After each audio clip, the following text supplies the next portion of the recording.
وَلَقَدْ يَسَّرْنَا الْقُرْآنَ لِلذِّكْرِ فَهَلْ مِن مُّدَّكِرٍ الحمد لله رب العالمين والصلاة والسلام على أشرف الأنبياء والمرسلين أما بعد فأعوذ بالله من الشيطان الرجيم من همزه ونفخه ونفثه بسم الله الرحمن الرحيم رب اشرح لي صدري ويسر لي أمري واحلل عقدة من لساني يفقه قولي اللهم انفعنا بما علمتنا وعلمنا ما ينفعنا وزدنا علما فبشر عبادي الذين يستمعون القول فيتبعون أحسنه أولئك الذين هداهم الله وأولئك هم أولو الألباب أعوذ بالله من الشيطان الرجيم بسم الله الرحمن الرحيم أم يقولون نحن جميع منتصر سيهزم الجمع ويولون الدبر بل الساعة موعدهم والساعة أدهى وأمر إن المجرمين في ضلال وسعر يوم يسحبون في النار على وجوههم ذوقوا مس سقر إنا كل شيء خلقناه بقدر أعوذ بالله من الشيطان الرجيم بسم الله الرحمن الرحيم أم يقولون نحن جميع منتصر کیا وہ کہتے ہیں کہ ہم جتھا ہیں بدلہ لینے والا۔ پچھلی آیات کریمہ میں اللہ تعالیٰ نے پچھلی قوموں کے حالات بیان فرمائے ہیں اور اللہ تعالیٰ نے واضح فرمایا ہے کہ پچھلی قوموں نے اپنے رسولوں کی نافرمانی کی، اللہ کے احکامات کو جھٹلایا، تو اللہ تعالیٰ نے انکار کرنے والوں کو، رسولوں کو جھٹلانے والوں کو اللہ تعالیٰ نے تباہ و برباد کر دیا۔ اور اللہ تعالیٰ نے پچھلی قوموں میں جو اللہ کے رسول تھے، انبیاء تھے علیہم السلام اجمعین، انہیں اور ان کے ساتھ جو لوگ ایمان لائے تھے انہیں نجات دی۔ اللہ تعالیٰ نے پہلے حضرت نوح علیہ السلام کی قوم کا ذکر فرمایا، پھر قوم عاد کا ذکر فرمایا، پھر قوم سمود کا ذکر فرمایا، پھر قوم لوط کا ذکر فرمایا، اور پھر اس کے بعد اللہ تعالیٰ نے آل فرعون کا ذکر فرمایا۔ اللہ نے فرمایا کہ ان سب لوگوں نے جنہوں نے اللہ کے احکامات کی نافرمانی کی، اللہ کے احکامات کو جھٹلایا، تو ہم نے ان سب کو تباہ و برباد کر دیا۔ یہ پچھلی قوموں کے حالات بیان کر کے پھر اللہ تعالیٰ کفار کو مخاطب کرتے ہیں اور اللہ فرماتے ہیں اکفارکم خیر من اولئکم، کیا یہ جو پچھلی قوموں کے کافر تھے یہ تم سے زیادہ بہتر تھے؟ کیا تمہارے جو کافر ہیں اے قریش، کیا تمہارے کافر پچھلی قوموں کے کفار سے زیادہ بہتر ہیں؟ یعنی جب اللہ تعالیٰ نے پچھلی قوموں کے کافروں کو ان کے کفر و شرک اور ان کی تکذیب کی وجہ سے تباہ و برباد کر دیا، تو کیا اے قریش تمہارے کافر اللہ کو زیادہ محبوب ہیں کہ اللہ انہیں تباہ نہیں کریں گے؟ اللہ ان سے بھی بدلہ لیں گے، اللہ ان کے ساتھ وہی معاملہ کریں گے جو اللہ نے پچھلی قوموں میں جھٹلانے والوں کے ساتھ کیا۔ یہ اللہ کی ایک ایسی سنت ثابتہ ہے جو شروع سے چلی آ رہی ہے، اور اس سنت میں اللہ کے اس طریقے میں کوئی تبدیلی نہیں ہو سکتی۔ سنت اللہ التی قد خلت من قبل ولن تجد لسنت اللہ تبدیلا، یہ اللہ کی ایسی سنت ہے جو پچھلی قوموں میں گزر چکی ہے، اور اے اللہ کے نبی صلی اللہ علیہ وسلم آپ اللہ کی اس سنت میں، اللہ کے اس طریقے میں کوئی تبدیلی نہیں پائیں گے۔ تو اللہ فرماتے ہیں اے قریش، کیا تمہارے کفار زیادہ بہتر تھے پرانے کافروں سے؟ زیادہ بہتر ہیں کہ اللہ تمہیں سزا نہیں دیں گے؟ ام لکم براءۃ فی الزبر، یا تمہارے لیے صحیفوں میں کہیں برات لکھی جا چکی ہے، تم نے پڑھ لیا ہے کہ اللہ نے پرانے صحیفوں میں، تورات انجیل میں یا قرآن کریم میں تمہارے لیے برات لکھ دی ہے کہ تمہیں سزا نہیں ہوگی، تمہیں بھی سزا ہو سکتی ہے جس طرح پچھلے کافروں کو سزا ہوئی۔ تم پچھلے کافروں سے کوئی بہتر نہیں ہو، تم بھی انہی طرح کے کافر ہو، تم انہی کی طرح جھٹلا رہے ہو۔ اگر تم جھٹلاؤ گے تو پھر تمہیں بھی، اگر تم جھٹلاتے رہو گے تو پچھلی قوموں کی طرح تم بھی تباہ و برباد ہو جاؤ گے۔ پھر اللہ تعالیٰ فرما رہے ہیں ام یقولون نحن جمیع منتصر، کیا وہ کہتے ہیں، کیا یہ کفار مکہ، یہ قریش کہتے ہیں نحن جمیع، ہم تو جماعت ہیں، ہم تو ایک جتھا ہیں، منتصر بدلہ لینے والا، یعنی کیا مطلب؟ یعنی ہم تو بہت بڑی جماعت ہیں، مسلمان تمہارے مقابلے میں کچھ بھی نہیں ہیں، وہ تو انگلیوں پر گنے جانے والے ہیں۔ شروع میں مسلمان تھوڑے تھے، وَاذْكُرُوا إِذْ كُنْتُمْ قَلِيلًا فَكَثَّرَكُمْ، یاد کرو جب تم تھوڑے تھے اللہ نے تمہیں زیادہ کر دیا۔ تو مسلمان تھوڑے تھے تو بعد میں مسلمان زیادہ ہو گئے تھے۔ جب مسلمان شروع میں تھوڑے تھے تو کافر ان کے مقابلے میں بہت زیادہ تھے، ہزاروں کی تعداد میں کافر تھے۔ تو کافر سمجھتے تھے دنیاوی اسباب کو مد نظر رکھتے ہوئے کہ ہم تو اتنے زیادہ ہیں کہ مسلمان کبھی بھی ہم پہ غالب نہیں آ سکتے۔ نبی کریم صلی اللہ علیہ وسلم جب بھی کافروں سے کہتے کہ اگر تم مجھے اللہ کا نبی نہیں مانو گے، اگر تم اللہ تعالیٰ کے احکامات کو جھٹلاؤ گے تو تم پر اللہ کا عذاب آئے گا ہمارے ہاتھوں، یا اللہ کا عذاب کسی اور طریقے سے آ جائے، تو مشرکین آگے سے انکار کر دیتے تھے، مذاق اڑاتے تھے، کہتے تھے کہ ہم پر کیسے عذاب آ سکتا ہے، کیا تمہارے ہاتھوں اللہ ہمیں تباہ کرے گا؟ تم تو اتنے تھوڑے سے ہو، ہم تو اتنے زیادہ ہیں، ہمیں کون ہرا سکتا ہے؟ ہم تو ہزاروں کی تعداد میں ہیں۔ تو اللہ فرماتے ہیں کہ کیا وہ کہتے ہیں کہ ہم جتھا ہیں، یعنی بہت بڑی جماعت ہیں، جمیع منتصر، بدلہ لینے والے ہیں، یعنی کوئی ہمارا برا نہیں سوچ سکتا، کوئی ہمیں نقصان نہیں پہنچا سکتا۔ مسلمان یہ مل کے ہمیں نقصان نہیں پہنچا سکتے۔ مسلمان نقصان پہنچا سکیں یا نہ پہنچا سکیں، اللہ جس نے پیدا کیا ہے وہ تو سب کچھ کر سکتا ہے۔ لیکن جب انسان غفلت میں آتا ہے، جب انسان جو ہے وہ دنیا میں مگن ہوتا ہے اور اللہ کو بھول جاتا ہے، تو پھر انسان جو ہے وہ اللہ کی طاقت کو بھی بھول جاتا ہے۔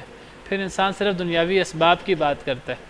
انہوں نے دنیاوی اسباب کے مطابق کہا ہمیں کون ہرا سکتا ہے، تم تھوڑے سے ہو، تم ہمیں کیا شکست دو گے، ہم تو اتنی بڑی جماعت ہیں، کوئی ہمارا برا کرے ہم تو اس سے بڑا برا قسم کا بدلہ لیتے ہیں، ہم تو ادھار رکھنے کے قائل نہیں ہیں۔ یہ وہی بات ہے جس طرح کہ قوم عاد نے کہی تھی کہ ہم بڑے طاقتور ہیں۔ وہ اصل میں حضرت ہود علیہ السلام اور ایمان والوں کو دیکھ کر، ہمیشہ شروع میں اسلام قبول کرنے والے تھوڑے ہوتے ہیں، تو کفار جو ہیں وہ ان کو دیکھ کر اپنے آپ کا مقابلہ ان کے ساتھ کر کے وہ کہتے ہیں ہم تو بڑے طاقتور ہیں، ہمیں کون ہرا سکتا ہے۔ وہ سمجھتے ہیں ہمارے مد مقابل یہ چند لوگ ہیں، حالانکہ ان کو نہیں پتہ ہوتا ان کے مد مقابل وہ چند لوگ نہیں ہوتے، ان کے مد مقابل تو ان کا رب ہوتا ہے۔ وہ تو اس رب کے نمائندہ ہوتے ہیں، اس رب کے پیارے ہوتے ہیں، اس رب کا نبی ہوتا ہے، اور نبی کے ساتھ وہ نبی کے صحابہ ہوتے ہیں۔ وہ کافروں کے بالمقابل مسلمان نہیں ہوتے تھوڑے سے، جو شروع میں تھوڑے ہوتے ہیں، بلکہ ان کے مقابل کافروں کے بالمقابل اللہ ہوتا ہے، اور ان کا مقابلہ اصل میں مسلمانوں سے نہیں ہوتا، ان کا مقابلہ اصل میں مسلمانوں کے رب سے ہوتا ہے۔ تو کافر بڑے بڑے بول بولتے ہیں۔ تو اللہ فرماتے ہیں کیا یہ کہتے ہیں ہم جتھا ہیں منتصر، بدلہ لینے والے؟ اللہ اس کا جواب دیتے ہیں اگر یہ بات سمجھتے ہیں، اگر یہ ایسی بات کہتے ہیں ہمیں کوئی ہرا نہیں سکتا، ہمیں کوئی شکست نہیں دے سکتا، تو اللہ فرماتے ہیں سن لو پھر، سیہزم الجمع، ان قریب شکست کھا جائیں گے جتھے۔ ان قریب جو مجموعہ ہے تم لوگوں کا، تم ہزاروں لاکھوں کی تعداد میں ہو، صرف تم قریش نہیں، تمہارے ساتھ پورا عرب ہے، وہ بھی تمہارا عقیدہ رکھتا ہے، تو اس سے کیا فرق پڑتا ہے؟ اللہ کے بالمقابل اللہ اکیلا ہی کافی ہے۔ وَهَزَمَ الْأَحْزَابَ وَحْدَ، اللہ تو گروہوں کو اکیلے شکست دے دیتے ہیں۔ سَيُهْزَمُ الْجَمْعُ، ان قریب شکست کھا جائیں گے یہ جتھے بڑے بڑے۔ وَيُوَلُّونَ الدُّبُرَ، اور یہ بھاگیں گے پیٹھے پھیر کر، یہ پیٹھے پھیریں گے۔ ان قریب یہ جتنا بڑا جتھا ہے، ان کے ساتھ جتنے بھی ان کے اعوان و انصار مل جائیں، ایک وقت آئے گا کہ یہ شکست کھائیں گے، اور یہ وقت دور نہیں ہے، یہ وقت بڑا ہی قریب ہے، بہت جلد یہ ہوگا کہ یہ جو ان کا اتنا بڑا جتھا ہے شکست کھا جائے گا اور یہ پیٹ پھیر کر بھاگیں گے۔ حضرت عمر کے بارے میں آتا ہے جب یہ آیت نازل ہوئی سیہزم الجمع ویولون الدبر، تو حضرت عمر کہنے لگے ای جمع یہزب، کون سا جتھا شکست کھا جائے گا، کس جتھے کی بات ہو رہی ہے؟ ای جمع یغلب، کون سا جتھا مغلوب ہو جائے گا؟ حضرت عمر نے یہ بات کہی جب یہ آیت نازل ہوئی۔ ابھی حضرت عمر کو پتہ نہیں لگا کہ کن کی بات ہو رہی ہے۔ پھر حضرت عمر خود کہتے ہیں فلما کان یوم بدر، جب بدر کا دن آیا، رأیت رسول اللہ صلی اللہ علیہ وسلم یسیب فی الدرع، میں نے نبی صلی اللہ علیہ وسلم کو دیکھا کہ آپ زرہ میں تھے، وہو یقول، اور آپ یہ آیت پڑھ رہے تھے جنگ بدر کے موقع پر، سیہزم الجمع ویولون الدبر، ان قریب یہ جتھا شکست کھا جائے گا اور یہ پیٹھ پھیر کر بھاگیں گے۔ فعرفت تأویلہا یومئذ، تو میں نے جنگ بدر کے دن میں نے اس آیت کی تفسیر مجھے معلوم ہو گئی کہ یہ آیت قریش مکہ کے بارے میں ہے اور یہ بدر کی جنگ کے بارے میں ہے کہ بدر کی جنگ میں کفار کا جتھا جو ہے وہ شکست کھا جائے گا اور یہ پیٹھیں پھیر کر بھاگیں گے۔ دیکھیں جی، قرآن کریم کی جو بھی آیات ہوتی ہیں وہ کسی ایک واقعے کے بارے میں ہوتی ہیں، لیکن اس کا مطلب یہ نہیں ہے کہ بس اسے وہ مخصوص واقعہ ہی مراد ہے۔ جب چوری کے احکام نازل ہوئے، کوئی ایک واقعہ ہوا تھا جس پر چوری کے احکام نازل ہوئے تھے، لیکن مطلب یہ نہیں تھا کہ اب وہ چوری کے احکام والسارق والسارقۃ فاقطعوا ایدیہما، یہ بس وہ جو ایک واقعہ ہوا تھا یہ اسی کے بارے میں آیت ہے۔ یہ قیامت تک جو بھی یہ کام کرے گا چوری والا، اس کے بارے میں یہ آیات ہیں، اگرچہ نازل کسی ایک موقع پر ہوئی ہوتی ہیں۔ تو اب یہ آیات جنگ بدر کے بارے میں نازل ہوئیں پیش گوئی کے طور پہ۔ یہ جنگ بدر سے بہت پہلے آیات نازل ہو گئی تھی اور اس سے اصل مراد جنگ بدر ہے، لیکن اس کا مطلب یہ نہیں کہ جنگ بدر کے بعد اب قیامت تک کوئی اور مراد نہیں ہو سکتے۔ اس سے سارے اللہ کے دشمن مراد ہیں جو اپنے جتھے پر ہمیشہ فخر کرتے ہیں، وہ امریکہ ہو، وہ یہ یہود ہنود اور یہ سب مل کے الکفر ملت واحدہ، کفر جو ہے وہ اسلام کے خلاف ایک ملت بن جاتا ہے۔ تو یہ سب یہ ہر زمانے کے جو ہیں وہ اسلام کے معاندین اور اسلام کے دشمن جو ہیں وہ اس سے مراد ہو سکتے ہیں۔ تو کوئی جتھا اللہ کے بالمقابل کامیاب نہیں ہو سکتا۔ صحیح بخاری کی حدیث ہے، حضرت ابن عباس رضی اللہ عنہ فرماتے ہیں کہ نبی کریم صلی اللہ علیہ وسلم نے فرمایا، اور آپ قبہ میں تھے جنگ بدر سے پہلے، ایک رات پہلے آپ اپنے خیمے میں تھے، تو نبی صلی اللہ علیہ وسلم اللہ سے دعا کر رہے تھے، اللہم انی انشدک عہدک و وعدک، اے اللہ میں آپ کو آپ کے عہد کا، آپ کو آپ کے وعدے کا واسطہ دیتا ہوں، آپ کو آپ کا وعدہ یاد دلاتا ہوں۔ اللہ نے وعدے کیے ہوئے تھے کہ مسلمان غالب آئیں گے اور کافر مغلوب ہو جائیں گے، تو نبی صلی اللہ علیہ وسلم نے جنگ بدر کی رات اللہ سے دعا کی کہ اے اللہ تعالیٰ میں آپ کو آپ کا وعدہ یاد دلاتا ہوں جو آپ نے مسلمانوں سے کر رکھا ہے۔ اللہم ان شئت لم تعبد بعد اليوم، اے اللہ اگر آپ چاہیں تو آج کے بعد آپ کی عبادت نہیں ہوگی۔ کیا مطلب؟ یعنی اے اللہ اگر آج ہم شکست کھا گئے تو آج ہم ہی ہیں جو مسلمان ہیں، جو اسلام کا علم بلند کیے ہوئے ہیں، اگر آج ہم ختم ہو گئے 313 تو پھر اسلام دوبارہ کیسے غالب آئے گا؟ اے اللہ اگر آپ چاہیں تو آج کے بعد آپ کی عبادت نہیں ہوگی، یعنی مطلب یہ اے اللہ تعالیٰ ہماری حفاظت کریں اور ہمیں فتح دیں، ہمیں غالب کریں۔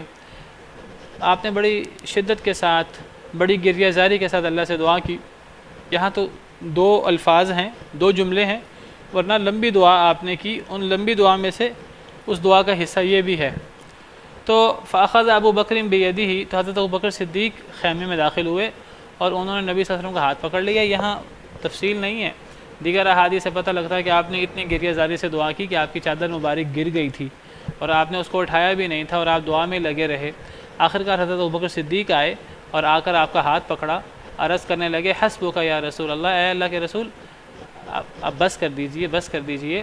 فقد الححت علی ربک، آپ نے تو اپنے رب پر بڑی ہی گریہ زاری کے ساتھ، بڑی ہی شدت کے ساتھ آپ نے دعا کر لی ہے، آپ نے اپنی حاجت بڑی ہی زور کے ساتھ بیان کر دی ہے۔ وہو فی الدرع، نبی صلی اللہ علیہ وسلم زرہ میں تھے، فخرج، آپ نکلے خیمے سے، وہو یقول، اور آپ فرما رہے تھے، سیہزم الجمع ویولون الدبر، ان قریب جتھا شکست کھا جائے گا اور یہ پیٹھیں پھیر کر بھاگیں گے۔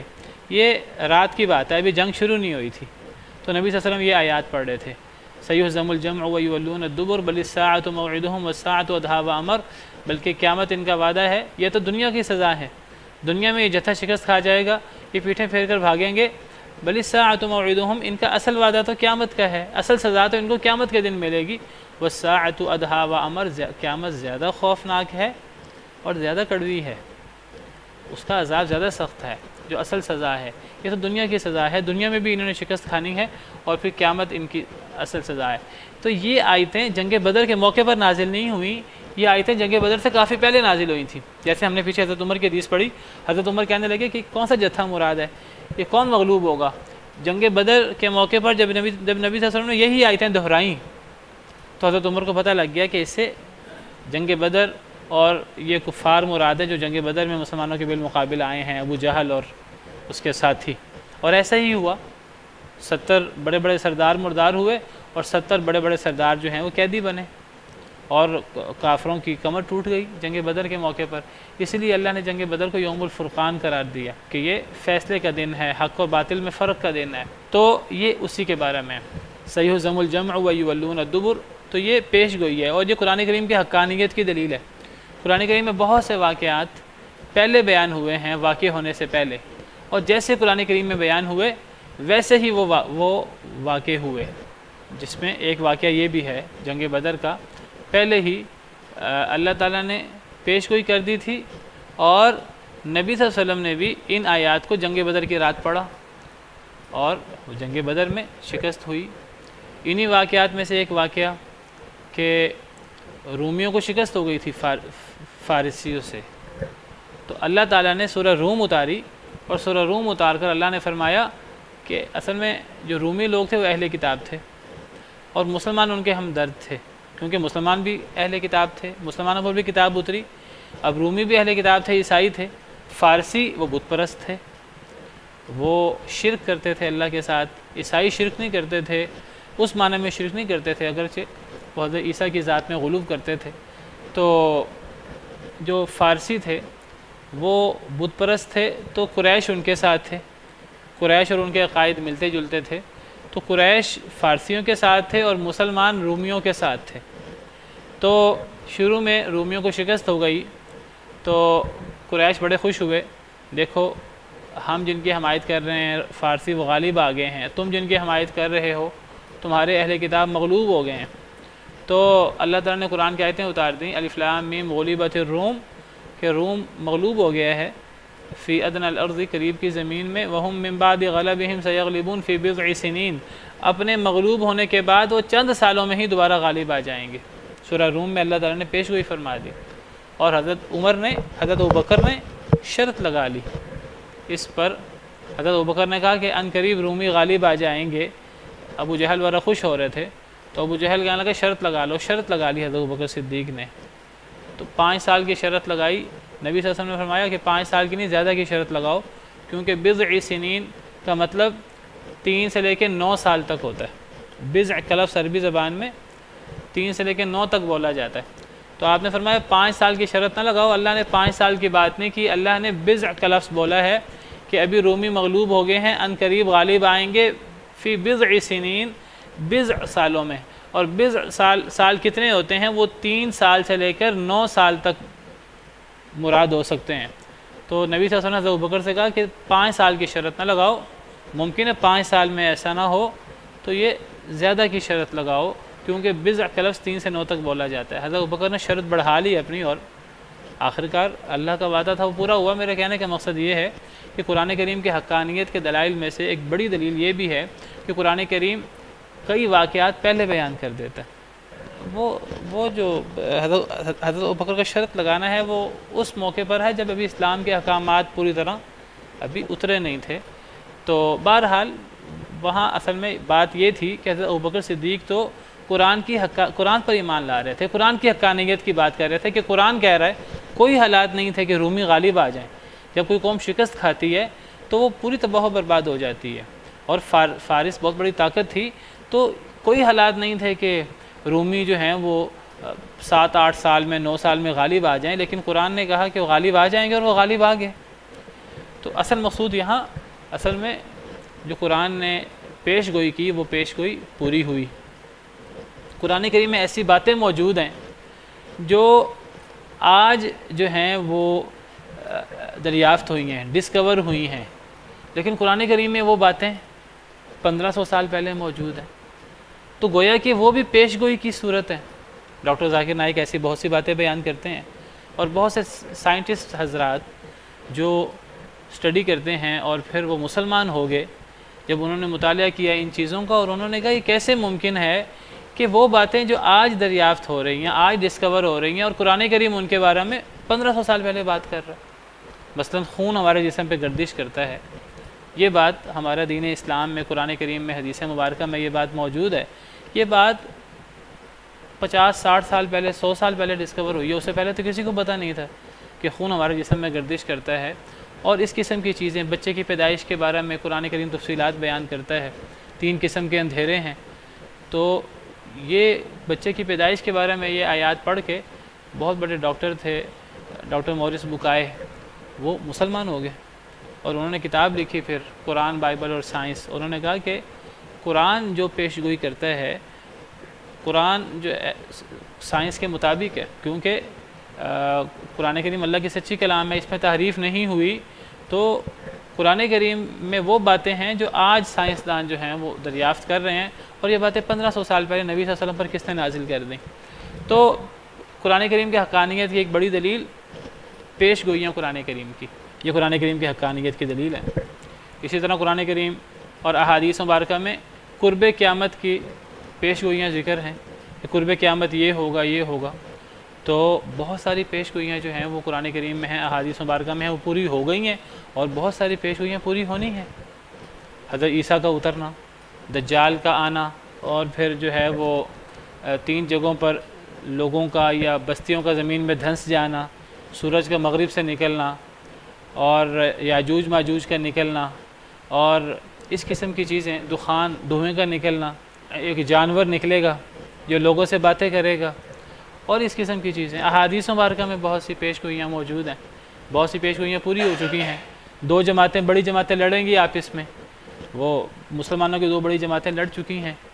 پھر جو ہے وہ ایک پہاڑ میں سے آگ نکلے گی، اور وہ اتنی آگ ہوگی مدینہ منورہ میں، وہ اتنی بلند آگ ہوگی کہ اس آگ سے بصرہ کے علاقے کے اونٹوں کی گردنیں جلیں گی، روشن ہو جائیں گی۔ اس آگ سے دور دراز کے علاقے کی اونٹوں کی گردنیں روشن ہو جائیں گی، اتنی بلند وہ آگ ہوگی، اور یہ آگ نکل چکی ہے آج سے 700-800 سال پہلے۔ تو بہرحال یہ سب چیزیں ہمارے دین اسلام کی، قرآن کریم کی حقانیت کی دلیل ہے۔ تو اللہ تعالیٰ فرماتے ہیں ان قریب یہ جتھا شکست کھا جائے گا اور یہ پیٹھیں پھیر کر بھاگیں گے۔ فرمایا بل الساعۃ موعدہم، بلکہ قیامت ان کا وعدہ ہے، اصل وعدہ ان کا قیامت کا ہے، اصل سزا ان کو قیامت کے دن ملنی ہے۔ اصل تو حق و باطل، دودھ کا دودھ پانی کا پانی قیامت کے دن ہونا ہے۔ دنیا کے اندر جو سزا ملتی ہے وہ تو ایک بالکل عارضی سی سزا ہوتی ہے، دنیا تو دارالجزا نہیں ہے، اصل دارالجزا تو آخرت ہے۔ تو ان کا اصل وعدہ، ان کفار کی اصل سزا وہ قیامت کے دن ہوگی۔ والساعۃ ادھیٰ وامر، اور قیامت تو بہت ہی سخت وامر اور بہت ہی کڑوی ہے قیامت، بہت تکلیف دہ ہے اور بہت ہی سخت ہے قیامت۔ اصل دارالجزا تو قیامت ہے کہ دنیا کی سزائیں تو ایک چنگا ہوتی ہیں، یہ بالکل معمولی سی ہوتی ہیں۔ اصل تو ان کا وعدہ قیامت کا ہے، جس دن یہ جہنم میں جائیں گے اور یہ پھر اپنے کفر کی اور اپنے شرک کی پوری سزا، اپنی تکذیب کی پوری سزا بھگتیں گے ادھر۔ تو میں نے ذکر کیا کہ یہ آیات جنگ بدر کی پیش گوئی کے بارے میں ہیں، اور جنگ بدر میں مسلمانوں کی فتح کے بارے میں ہیں، اور یہ آیات جنگ بدر کے موقع پر نازل نہیں ہوئی تھی، یہ جنگ بدر سے کافی پہلے نازل ہو گئی تھی۔ حضرت عائشہ رضی اللہ عنہا سے مروی ہے، صحیح بخاری کی حدیث ہے۔ حضرت عائشہ فرماتی ہیں، حدیث تھوڑی سی لمبی ہے، میں شروع سے چھوڑ دیتا ہوں، یہ صحیح بخاری کی حدیث ہے 4993۔ حضرت عائشہ فرماتی ہیں انما نزل اول ما نزل منہ سورۃ من المفصل، کہ شروع میں جو قرآن نازل ہوا وہ مفصل صورتیں تھیں۔ جو قرآن کریم میں شروع میں نازل ہوئیں وہ صورتیں کون سی تھیں؟ وہ مفصل صورتیں تھیں۔ قرآن کریم کی صورتوں کی 4 قسمیں ہیں۔ صورتوں کی ایک قسم کو کہتے ہیں طوال صورتیں، یعنی لمبی صورتیں، اور قرآن کریم کی صورتوں کی دوسری قسم اس کو کہتے ہیں معین، ایک قسم کو کہتے ہیں طوال۔ اور یہ جو طوال ہیں، لمبی صورتیں، یہ اصل میں 7 صورتیں ہیں، ان کو سبع طوال کہتے ہیں۔ طوال قرآن کریم کی صورتوں کی 4 قسمیں ہوئیں، ایک طوال، ایک معین، نمبر 3 مثانی، اور نمبر 4 مفصل۔ یہ قرآن کریم کی اگر 114 صورتیں ہیں، اگر آپ ان کی قسمیں بنائیں تو یہ 4 قسمیں ان کی بنتی ہیں۔ ایک طوال، یہ جو طوال صورتیں ہیں یہ 7 صورتیں ہیں، ان کو 7 صورتوں کو سبع طوال کہتے ہیں، یعنی 7 لمبی صورتیں۔ یہ 7 لمبی صورتیں کون سی ہیں؟ سورہ فاتحہ کو چھوڑ دیجئے، سورہ فاتحہ تو قرآن کریم کا دیباچہ کہہ لیں، مقدمہ کہہ لیں۔ سورہ بقرہ پہلی صورت ہے، سورہ آل عمران دوسری، سورہ نساء تیسری، سورہ مائدہ چوتھی، سورہ انعام 5ویں، سورہ اعراف 6ٹھی، اور سورہ انفال اور سورہ توبہ کو ملا لیجئے، سورہ انفال اور توبہ کو اس لیے ملا لیا جاتا ہے کہ سورہ انفال اور توبہ کے درمیان بسم اللہ نہیں ہے، اور دونوں کے موضوعات بالکل ایک جیسے ہیں. دونوں سورہ انفال اور توبہ دونوں میں جنگوں کی واقعات ہیں. سورہ انفال میں جنگ بدر کے واقعات ہیں، اور سورہ توبہ میں جہاد کے واقعات ہیں، اور سورہ توبہ میں بھی جنگ تبوک کے اور جہاد کے واقعات ہیں. دونوں کے موضوع بالکل ملتے جلتے ہیں. تو یہ ہیں دو صورتیں لیکن ایک صورت کی طرح ہیں، اور سورہ توبہ سے پہلے بسم اللہ بھی نہیں ہے. تو یہ 7 صورتیں بنتی ہیں، اور یہ ان میں سے ہر صورت تقریباً کم از کم 1.5 پارے کی ہے. ہر صورت اگر اس میں سے سورہ انفال الگ کریں تو وہ آدھے پارے کی ہے، لیکن سورہ انفال کو سورہ توبہ کے ساتھ ملائیں تو یہ 1.5 پارے کی صورتیں بنتی ہیں دونوں. اگر ان کو ایک شمار کریں تو یہ 7 طوال صورتیں بنتی ہیں. سورہ بقرہ تقریباً 2.5 پارے کی ہے، سورہ آل عمران تقریباً 1.5 پارے کی ہے، سورہ نساء تقریباً 1.5 پارے کی ہے، سورہ مائدہ جو ہے وہ تقریباً 1.5 پارے کی ہے، 1.25 پارے کی، اور سورہ انعام جو ہے یہ تقریباً 1.25 پارے کی ہے، سورہ اعراف تقریباً 1.5 پارے کی ہے، اور سورہ انفال اور سورہ توبہ ملا کر 1.5 پارے کی. تو یہ 7 صورتیں، ان کو 7 طوال کہتے ہیں. یہ 7 لمبی صورتیں ہیں. پھر صورتوں کی دوسری قسم ہے معین. معین ان صورتوں کو کہتے ہیں جن میں تقریباً 100 سے اوپر آیات ہیں. معین 100 سے ہے. تو یہ وہ صورتیں ہیں جن میں 100 سے اوپر آیات ہیں. یہ آپ سمجھیے یہ سورہ یونس سے لے کر سورہ فرقان تک، یونس تا فرقان، یہ سورہ یونس سے لے کر سورہ فرقان تک کی صورتیں ہیں. ان کو معین کہتے ہیں. یہ جن میں تقریباً 100 یا اس سے اوپر آیات ہیں. اس کے آگے جو صورتیں ہیں ان کو کہتے ہیں مثانی. مثانی یہ اصل میں اسنان سے ہے، اسنین سے، اسنان کہتے ہیں 2 کو. مثانی اصل میں ان صورتوں کو کہتے ہیں جن کی آیات دہرائی جاتی ہیں، جن کی آیات ملتی ہیں، جن کے موضوعات ملتے ہیں، جن کے موضوعات آپس میں ملتے ہیں. یہ سورہ شعراء سے لے کر سورہ حجرات تک ہیں. یہ 7 طوال جو ہیں یہ سورہ بقرہ سے لے کر توبہ تک، اور معین سورہ یونس سے لے کے فرقان تک. سورہ مثانی صورتیں یہ جو ہے سورہ شعراء سے لے کے سورہ حجرات تک، معین 100 سے ہے. اور مفصل اصل میں فصل سے ہے. فصل کہتے ہیں جدا جدا کرنے کو. مفصل یہ فصل سے ہے. فصل کہتے ہیں جدا جدا کرنے کو، یعنی جن کی آیتیں بڑی واضح، بڑی جدا جدا ہیں، یعنی چھوٹی چھوٹی آیتیں ہیں، بڑی واضح آیتیں ہیں. ہر آیت فوراً ایک آیت ختم ہو جاتی ہے، اگلی آیت شروع ہو جاتی ہے. تو یہ فصل سے مفصل. اور یہ چھوٹی چھوٹی آیتیں یہ سورہ قاف سے لے کر سورہ ناس تک ہیں. سورہ قاف تا سورۃ الناس. پھر اس کی بھی 3 قسمیں کی جاتی ہیں مفصل کی بھی. ایک کو کہتے ہیں طوال مفصل، ایک کو کہتے ہیں اوساط مفصل، ایک کو کہتے ہیں قصار مفصل. طوال مفصل کہتے ہیں اصل میں یہ سورہ قاف سے لے کر سورہ ناس تک ہیں. تو طوال مفصل سورہ قاف سے لے کر آپ سمجھیے کہ یہ سورہ عبسہ تک ہیں، یا بعض لوگ کہتے ہیں سورہ انفطار تک، سورہ انشقاق تک ہیں. طوال مفصل یعنی مفصل وہ صورتیں جن میں آیتیں چھوٹی چھوٹی ہیں، چھوٹی چھوٹی آیتیں ہیں. تو ان کی 3 قسمیں بنائی گئیں کیونکہ یہ بہت ساری یہ مفصل صورتیں اگر گنے تو یہ 65 ہیں. 65 مفصل صورتیں. یہ پارے صرف 4 ہیں. یہ آخری 4 پاروں میں تقریباً 65 صورتیں ہیں مفصل. طوال تو 7 صورتیں ہیں. یہ معین کوئی 15-20 کے قریب، مثانی 14-15 کے قریب. یہ مفصل صورتیں 65 ہیں. یہ چونکہ بہت زیادہ ہیں، ان کی پھر علماء نے 3 قسمیں کی ہیں. ایک کو کہتے ہیں طوال مفصل، جو جن میں چھوٹی چھوٹی آیتیں ہیں. ان چھوٹی چھوٹی آیتوں میں بھی جو لمبی صورتیں ہیں، لمبی صورتوں سے مراد ہے کہ 2 صفوں کی، 3 صفوں کی، زیادہ لمبی نہیں ہیں صورتیں یہ. تو یہ طوال مفصل کہتے ہیں سورہ قاف تک سورہ انشقاق تک، ادھر سماء انشقت تک. اوساط مفصل کہتے ہیں آپ سمجھے سورہ بروج سے سورہ بروج تک سورہ بینہ. لم یکن الذین کفروا من اہل الکتاب والمشرکین منفکین حتی تأتیہم البینہ. اور قصار مفصل یعنی جن کی آیتیں بھی چھوٹی ہیں، جو صورتیں بھی چھوٹی ہیں. یہ آپ سمجھیے کہ سورہ اذا زلزلت الارض زلزالہا اس سے لے کر سورہ ناس تک، ان کو کہتے ہیں قصار مفصل. اور یہ تقسیم اس لیے بھی کی ہے علماء نے کہ بعض احادیث میں ان کا ذکر بھی آتا ہے کہ مغرب کی نماز میں نبی صلی اللہ علیہ وسلم قصار مفصل پڑھا کرتے تھے، اور عشاء کی نماز میں اور ظہر عصر کی نماز میں آپ تقریباً اوساط مفصل پڑھا کرتے تھے.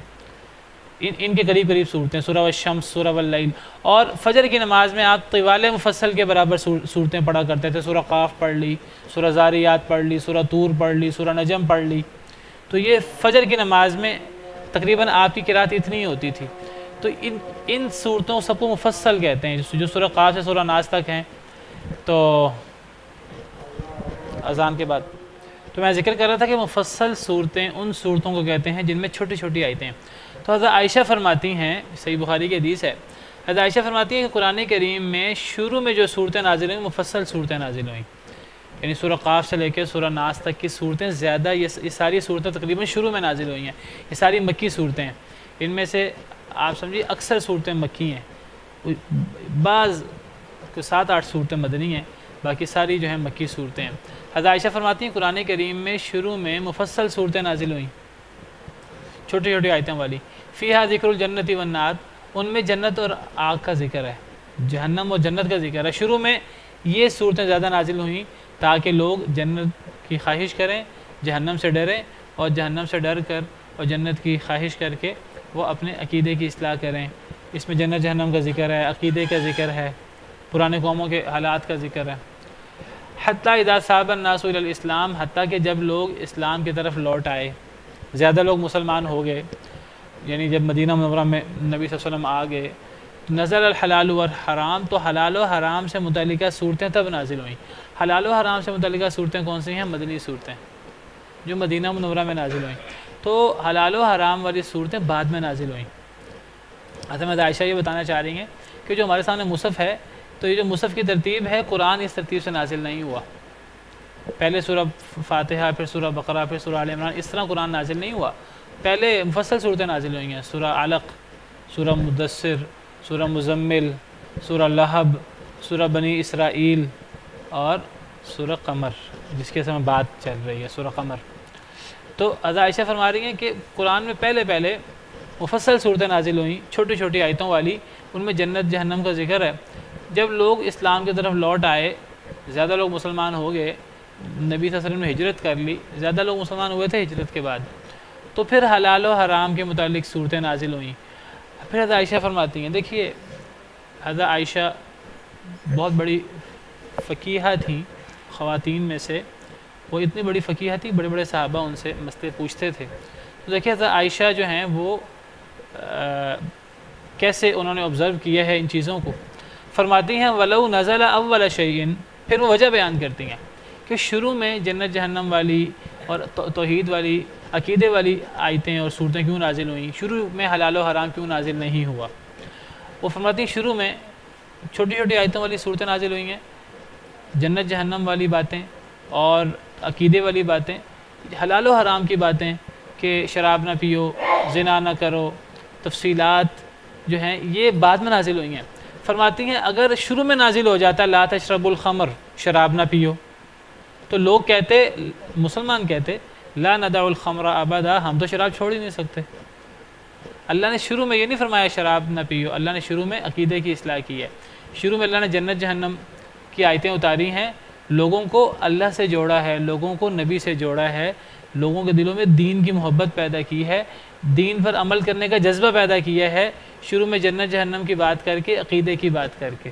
شروع میں احکام کی آیتیں نازل ہی نہیں ہوتی تھیں، شروع دور میں نماز کی تفصیلات نازل ہی نہیں ہوئی. نماز کی تفصیلات وغیرہ، زکوٰۃ، دیگر احکامات، یہ قرآن کی آیتیں حلال و حرام کی ہوں یا احادیث ہوں، یہ مدنی دور میں زیادہ ہیں. یہ تفصیلات شراب، زنا اور ان کے تفصیلات یہ زیادہ مدنی دور میں ہے. حضرت عائشہ فرماتی ہیں وَلَوْ نَزَلَ، اگر شروع میں نازل ہو جاتا لا تزنو، زنا نہ کرو، لقالوا، البتہ وہ کہتے لا ندع الزنا ابدا، ہم تو زنا چھوڑ ہی نہیں سکتے. ابھی تربیت ان کی ہوئی نہ ہوتی صحابہ کی، شروع میں یہ شراب اور زنا کی حرمت نازل ہو جاتی تو شاید سب صحابہ انکار کر دیتے کہ ہم تو یہ کر ہی نہیں سکتے.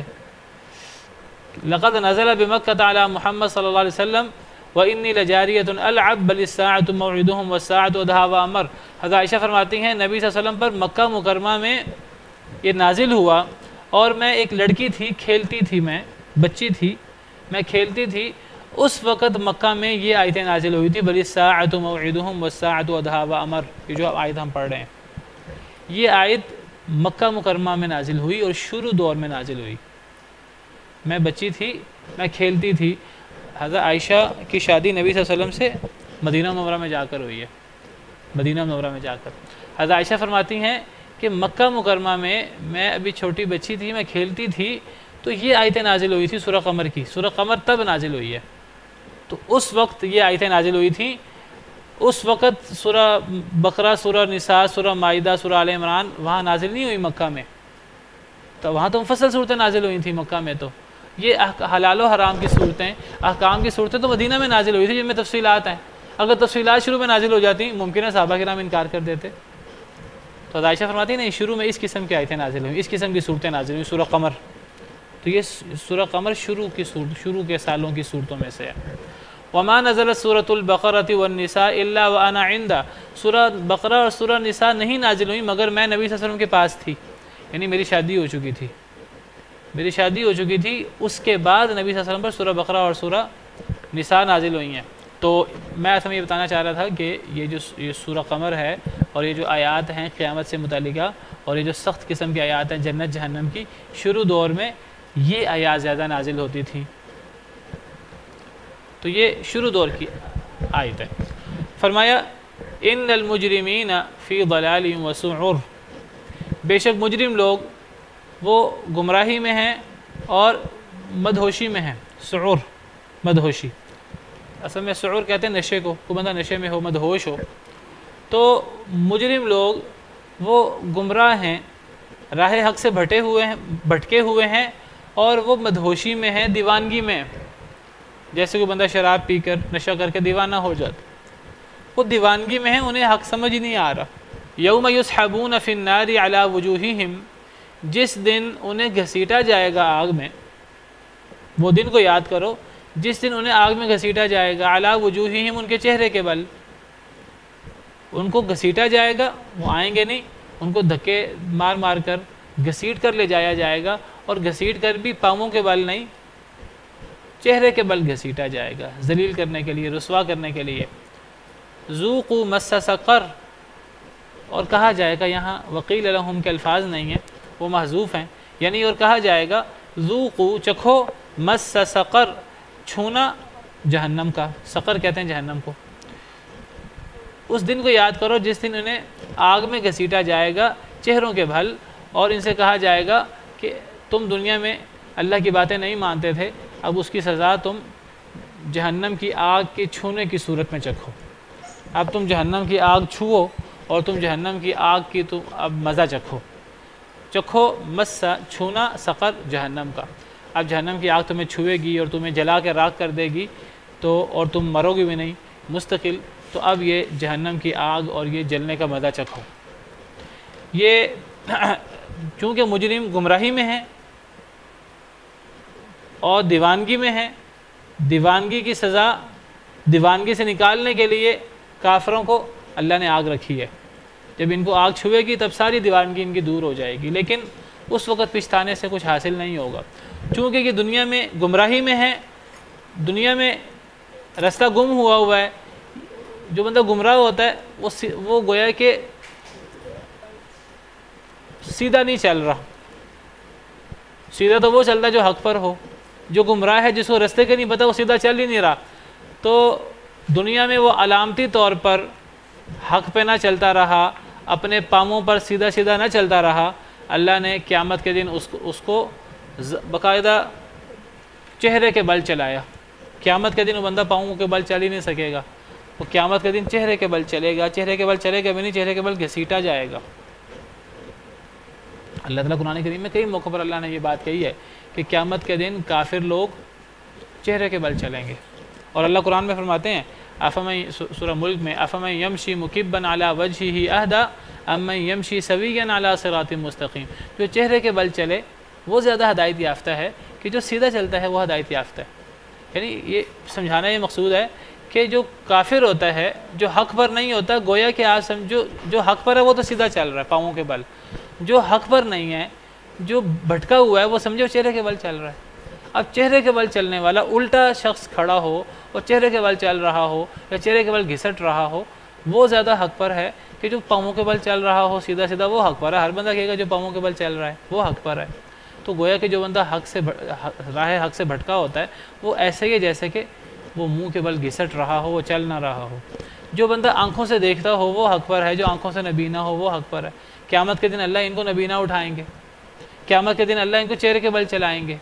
یہ اصل میں دنیا میں ان کی گمراہی کی سزا ہوگی، دنیا میں ان کی دیوانگی کی سزا، دنیا میں ان کی شکوک و شبہات، تردد، دیوانگی کی سزا جہنم کی صورت میں، اور ان کی گمراہی کی سزا آپ سمجھیے وہ چہرے کے بل گھسیٹا جائے گا ان کو.